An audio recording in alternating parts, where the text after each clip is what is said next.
أعوذ بالله من الشيطان الرجيم. بسم الله الرحمن الرحيم.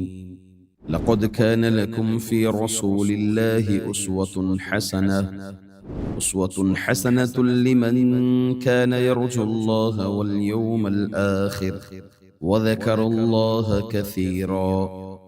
نحمده ونصلي على رسوله الكريم أما بعد فأعوذ بالله من الشيطان الرجيم من همزه ونفخه ونفثه وقرن في بيوتكن ولا تبرجن تبرج الجاهلية الأولى وأقمنا الصلاة وآتينا الزكاة وأطيعنا الله ورسوله إنما يريد الله ليذهب عنكم الرجس أهل البيت ويطهركم تطهيرا. معزز حاضرین، نبی کریم صلی اللہ علیہ وسلم کی سنہری وصیتیں، اللہ کے رسول صلی اللہ علیہ وسلم کی وصیتوں میں سے ایک وصیت اہل بیت کے بارے میں ہے۔ چنانچہ حدیث میں آتا ہے کہ نبی اکرم صلی اللہ علیہ وسلم غدیر خم میں خطبہ کھڑے ہوئے اور اللہ کی حمد و ثنا بیان کی۔ اس کے بعد آپ نے یہ فرمایا: اما بعد الا ایھا الناس فإنما أنا بشر يوشك أن يأتي رسول ربي فأجيب وأنا تارك فيكم الثقلين أولهما كتاب الله فيه الهدى والنور فخذوا بكتاب الله واستمسكوا به. فحث لكتاب الله ورغب فيه ثم قال: وأهل بيتي اذکرکم اللہ فی اہل بیتی اذکرکم اللہ فی اہل بیتی اذکرکم اللہ فی اہل بیتی۔ اللہ کے رسول صلی اللہ علیہ وسلم اپنے خطاب میں فرمایا کہ اے لوگوں، میں رسول ہوں اپنے رب کی طرف سے بلایا ہوا میرے پاس، اور میں تم میں دو اہم چیزیں چھوڑ کر جا رہا ہوں۔ ان میں سے ایک تو اللہ کی کتاب ہے جس میں ہدایت اور روشنی ہے، اس لیے اللہ تعالیٰ کی کتاب کو مضبوطی سے پکڑے رکھنا۔ پھر آپ نے لوگوں کو کتاب اللہ کی طرف رغبت دلائی۔ پھر آپ نے فرمایا دوسری چیز میرے اہل بیت ہیں، میں تمہیں اپنے اہل بیت کے متعلق اللہ کا واسطہ دیتا ہوں، میں تمہیں اپنے اہل بیت کے متعلق اللہ کا واسطہ دیتا ہوں، میں تمہیں اپنے اہل بیت کے متعلق اللہ کا واسطہ دیتا ہوں۔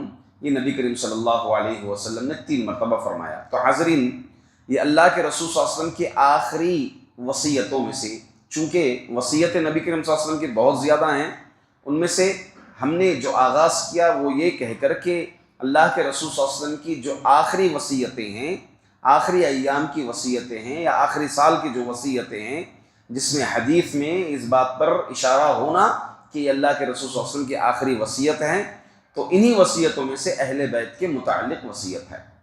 اب سوال یہ ہے کہ اہل بیت کون ہیں؟ اہل بیت یا آل بیت یا آل محمد کون ہیں؟ اللہ تعالیٰ کا ارشاد ہے قرآن کریم میں سورۃ الاحزاب کے اندر، اللہ تعالیٰ فرماتے ہیں وَقَرْنَا فِي بِيُوتِكُنَّ، یعنی اللہ کے رسول صلی اللہ علیہ وسلم کی بیویوں سے مخاطب ہو کر، وَقَرْنَا فِي بِيُوتِكُنَّ، اپنے گھروں میں تم ٹکی رہو، وَلَا تَبَرَّجْنَ تَبَرُّجَ الْجَاهِلِيَّةِ الْأُولَىٰ، جاہلیت کی بناؤ سنگار کی طرح تم بناؤ سنگار نہ کرو، وَأَقِمْنَ الصَّلَاةَ، نماز قائم کرو اور زکوٰۃ ادا کرو، اللہ اور اس کے رسول کی اطاعت کرو۔ إِنَّمَا يُرِيدُ اللَّهُ لِيُذْهِبَ عَنْكُمُ الرِّجْسَ أَهْلَ الْبَيْتِ وَيُطَهِّرَكُمْ تَطْهِيرًا۔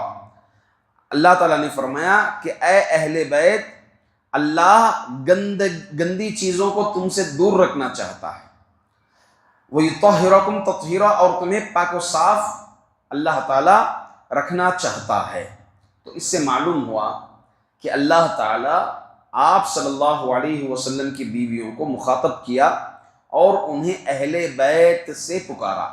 تو معلوم یہ ہوا کہ اللہ کے رسول صلی اللہ علیہ وسلم کی تمام ازواج بیویاں آپ کی کون ہیں؟ اہل بیت میں سے ہیں۔ اور اہل بیت میں سے کون ہیں؟ احادیث میں بھی ہمیں معلوم ہوتا ہے، جیسا کہ اللہ کے رسول صلی اللہ علیہ وسلم نے فرمایا ان الصدقۃ لا تنبغی لآل محمد انما ہی اوساخ الناس، کہ آل محمد کے لیے یعنی محمد صلی اللہ علیہ وسلم کے خاندان کے لیے، اہل بیت کے لیے صدقہ حلال نہیں، یہ تو لوگوں کی میل کچیل ہے۔ تو اس سے معلوم ہوا جن پر صدقہ حرام ہے وہ بھی اہل بیت میں سے ہیں۔ اب وہ کون ہیں؟ آل علی، علی رضی اللہ عنہ کی نسل، اسی طرح آل عقیل یا عقیل، اسی طرح آل جعفر اور آل عباس، اللہ کے رسول صلی اللہ علیہ وسلم کی چچا، حتیٰ کہ عبد المطلب رضی اللہ عنہ کی نسل سے، عبد المطلب جو اللہ کے رسول صلی اللہ علیہ وسلم کے دادا ہیں، رضی اللہ عنہ کہہ دیا میں نے، عبد المطلب کی نسل سے تا قیامت تک جو بھی مسلمان ہیں وہ اہل بیت میں سے ہوں گے۔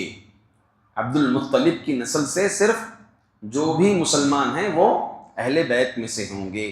تو اس سے معلوم ہو گیا کہ اہل بیت کون ہیں۔ اہل بیت کے فضائل ہیں۔ ایک تو اہل بیت دو حصوں میں ہیں، ایک اہل بیت جو صحابہ میں سے ہیں، تو اب ان کے لیے صحابہ کی فضیلت بھی وارد ہوگی اور اسی طرح اہل بیت کی بھی فضیلت وارد ہوگی، اور اس کے علاوہ جو تابعین کے دور سے ہیں بقیہ وہ دوسرے اہل بیت ہیں، مسلمان اہل بیت ہیں، تو ان کی فضیلت، اہل بیت کی جو فضیلت عام فضیلت ہے، ایک فضیلت ان پر وارد ہوگی۔ اب فضائل میں بے شمار فضیلتیں ہیں، ان میں سے میں آپ کے سامنے ایک آدھ فضیلت پیش کر دوں۔ حضرت علی رضی اللہ عنہ نے ابو جہل کی بیٹی کو پیغام نکاح بھیجا۔ جب فاطمہ رضی اللہ عنہا کو اس بات کا علم ہوا تو اللہ کے رسول صلی اللہ علیہ وسلم کی خدمت میں حاضر ہوئے اور عرض کیا کہ آپ کی قوم کو یہ گمان ہے کہ آپ کی صاحبزادیوں کے لیے بھی غصہ نہیں فرماتے، جبکہ علی رضی اللہ عنہ ابو جہل کی بیٹی سے نکاح کا پیغام نکاح کرنے والے ہیں۔ تو اللہ کے رسول صلی اللہ علیہ وسلم تشریف لائے اور تشہد کے بعد اللہ کے رسول صلی اللہ علیہ وسلم فرمانے لگے کہ بے شک فاطمہ میرے جگر کا ٹکڑا ہے، مجھے اس بات سے تکلیف ہوتی ہے کہ جو اسے کوئی بات ناگوار گزرے، تکلیف ہو۔ اللہ کی قسم، اللہ کے رسول اور اس کے دشمن کی بیٹی ایک شخص کے نکاح میں نہیں رہ سکتی۔ کون دشمن؟ ابو جہل۔ ابو جہل کی بیٹی کو بھی حضرت علی رضی اللہ عنہ نے نکاح کا ارادہ کیا تھا، تو اس بات پر اللہ کے رسول صلی اللہ علیہ وسلم نے کہا کہ اللہ کے رسول کی دشمن کی بیٹی اور خود نبی کی بیٹی ایک شخص کی زوجیت میں نہیں رہ سکتی۔ تو حضرت علی رضی اللہ عنہ نے نکاح کا پیغام چھوڑ دیا۔ تو اللہ کے رسول صلی اللہ علیہ وسلم کا یہ کہنا کہ فاطمہ رضی اللہ عنہا جگر کا ٹکڑا ہیں، تو چونکہ فاطمہ رضی اللہ عنہا اللہ کے رسول صلی اللہ علیہ وسلم کی بیٹی ہیں اور بیٹی اہل بیت میں سے ہیں اللہ کے رسول صلی اللہ علیہ وسلم کی، تو اللہ کے رسول صلی اللہ علیہ وسلم نے فاطمہ رضی اللہ عنہا کے لیے یہ ارشاد فرمایا جگر کا ٹکڑا، تو اس میں وارد ہوئی فضیلت واضح ہوتی ہے۔ اسی طرح آپ صلی اللہ علیہ وسلم حضرت حسین بن علی رضی اللہ عنہ کے بیٹے حسین رضی اللہ عنہ سے فرمایا میرا یہ بیٹا سردار ہے۔ حضرت حسن رضی اللہ عنہ سے فرمایا شاید کہ اللہ تعالیٰ اس کے ذریعے سے مسلمانوں کی دو جماعتوں میں صلح کروا دے۔ یہ نبی کریم صلی اللہ علیہ وسلم کی پیشن گوئی تھی، اور واقعی جو ہے ایک دور تقریباً 80 سال یا سمجھ لیں 50 سال کے اراؤنڈ کی ایک صدی ایسی گزری جو بالکل پرامن و شانتی کے ساتھ یہ دور گزرا تھا، جس میں حضرت حسن رضی اللہ عنہ صلح کروائی تھی، اور وہ دور تقریباً عرب کا دور ایک پرامن و شانتی کا دور رہا۔ یہ اللہ کے رسول صلی اللہ علیہ وسلم کی پیشن گوئی حضرت حسن رضی اللہ عنہ کے متعلق۔ اسی طرح حضرت حسین رضی اللہ عنہ کے متعلق فرمایا اللہ کے رسول صلی اللہ علیہ وسلم اے اللہ مجھے اس سے محبت ہے، بس تو بھی اس سے محبت فرما، اور جو اس سے محبت کرے تو اس سے بھی محبت فرما۔ تو معلوم یہ ہوا کہ حضرت حسین رضی اللہ عنہ اہل بیت میں سے ہیں تو ان کے لیے یہ فضیلت وارد ہے۔ اگر کوئی اہل بیت میں سے کسی سے بغض رکھتے ہیں تو گویا اللہ تعالیٰ ان سے بغض رکھتا ہے۔ اہل بیت سے محبت رکھنا یہ ہمارے ایمان کی علامت ہے۔ حاضرین، اب اہل بیت کے حقوق کیا ہیں؟ یعنی محبت یا ایمان وغیرہ، ان کے متعلق کیا ہم حقوق ادا کرنا ہے دیگر مسلمانوں کو، عام مسلمانوں کو؟ یقیناً ان کا احترام ایک شرعی فریضہ ہے۔ نبی کریم صلی اللہ علیہ وسلم نے بھی اس کے متعلق فرمایا کہ میں تمہیں اپنے اہل بیت کے بارے میں وصیت کرتا ہوں۔ ان کے حقوق میں کچھ مختصر میں آپ کے سامنے بیان کر دوں کہ اس میں سے ایک یہ ہے کہ ان کی شان کے مطابق ان سے معاملات کرنا، اسی طرح نبی کریم صلی اللہ علیہ وسلم پر درود بھیجتے وقت ان کے لیے بھی دعا کرنا، اللہم صلی علی محمد وعلی آل محمد۔ تو درود تو اللہ کے رسول صلی اللہ علیہ وسلم کے لیے ہے، مگر آل بیت کے لیے دعا، کیونکہ صلی دعا کے لیے بھی آتا ہے۔ اسی طرح ان میں سے جو نیک لوگ ہیں ان سے تعلق رکھنا، ان کی نشستوں میں رہنا، ان کے ساتھ بیٹھنا، ان کے ساتھ اچھا سلوک کرنا، ان کے ساتھ دل جوئی کرنا، اسی طرح ان سے رشتہ قائم کرنا، سسرالی رشتہ ان کے ساتھ قائم کرنا۔ یعنی اہل بیت کے اگر ان میں سے ہیں، خواتین ہیں تو لڑکے ہیں تو نکاح وغیرہ کا رشتے قائم کرنا۔ اسی طرح ان کی مدد کرنا، ان پر خرچ کرنا، ان کی حمایت کرنا، اور ان کی اچھائیاں اور ان کی جو مناقب ہیں ان کو بیان کرنا۔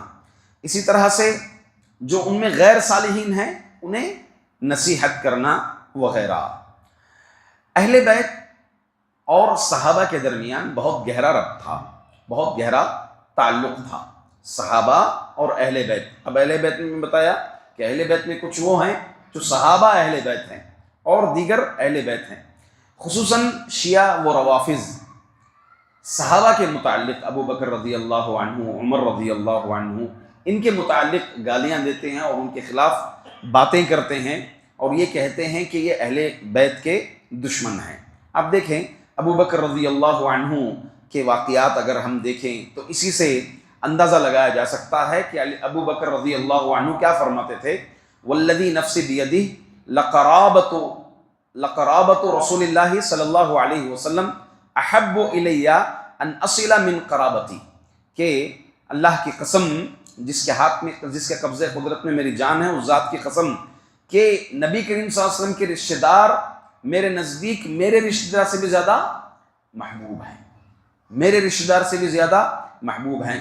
اسی طرح امام بخاری رحمۃ اللہ علیہ نے بھی یہ روایت نقل فرمائی، اور جس میں ابو بکر رضی اللہ عنہ فرماتے ہیں، ارقبوا محمد صلی اللہ علیہ وسلم فی اہلی بیتہ، محمد صلی اللہ علیہ وسلم کے اہل بیت کے متعلق آپ لحاظ رکھو۔ ایک مرتبہ ابو بکر رضی اللہ عنہ حضرت حسین کھیل رہے تھے تو ابو بکر رضی اللہ عنہ جو ہے حسین رضی اللہ عنہ، حسن رضی اللہ عنہ کو کھیلتے، بچوں کے ساتھ کھیلتے پایا تو آپ ان کو اٹھا لیے اور اپنے کندھے پر بٹھا لیے، اور پھر ابو بکر رضی اللہ عنہ یہ فرمانے لگے کہ میرا باپ قربان ہو، یہ نبی کریم صلی اللہ علیہ وسلم سے مشابہت رکھتے ہیں، علی سے مشابہت نہیں رکھتے۔ تو علی رضی اللہ عنہ یہ دیکھ کر مسکرائے۔ اسی طرح عمر بن خطاب رضی اللہ عنہ بھی اہل بیت کے ساتھ اچھا معاملہ کرتے تھے۔ جب آپ خلافت پر آئے تو عمر رضی اللہ عنہ سب سے پہلے بیت المال سے اہل بیت کا حق ادا فرمایا، جبکہ لوگ یہ سمجھتے تھے کہ عمر رضی اللہ عنہ اپنا حق سب سے پہلے لیں گے۔ ایسا نہیں کیا۔ عمر رضی اللہ عنہ کا یہ عمل اہل بیت سے محبت کا اظہار ہے۔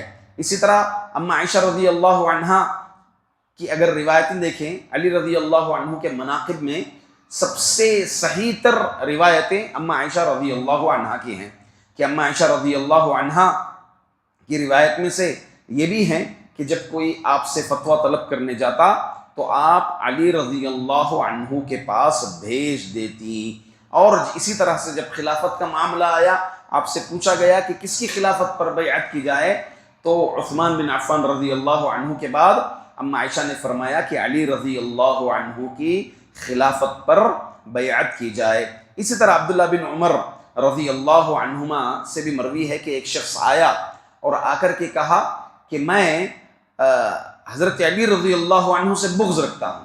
تو عبداللہ بن عمر رضی اللہ عنہما نے فرمایا تم اگر علی رضی اللہ عنہ سے بغض رکھتے ہو تو اللہ تعالیٰ تم سے بغض رکھتا ہے، اللہ تعالیٰ تم سے بغض رکھتا ہے. تو ایسی بے شمار روایتیں ہمارے پاس موجود ہیں جو صحابہ اکرام اہل بیت سے کس طرح تعلقات تھے. اسی طرح شادیاں، رشتے وغیرہ سب صحابہ اور صحابہ کے ابو بکر رضی اللہ عنہ کے اولاد میں سے اور عمر بن خطاب رضی اللہ عنہ کے اولاد میں سے رشتے بھی قائم ہوئے.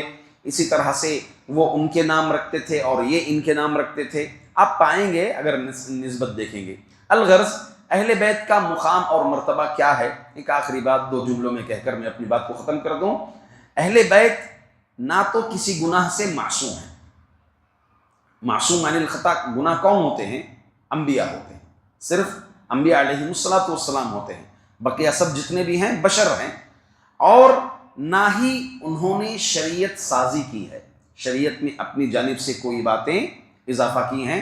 تو اس طرح سے ان کا مقام اور مرتبہ واضح ہوتا ہے. الغرض انہی چند باتوں پر میں اپنی بات کو ختم کرتا ہوں. اللہ سے دعا کرتا ہوں کہ اللہ تعالیٰ ہم تمام کو اہل بیت کی فضیلتیں جاننے سمجھنے کی توفیق عطا فرمائے اور اہل بیت سے محبت رکھنے کی اللہ ہمیں توفیق عطا فرمائے. آمین. السلام علیکم ورحمۃ اللہ وبرکاتہ.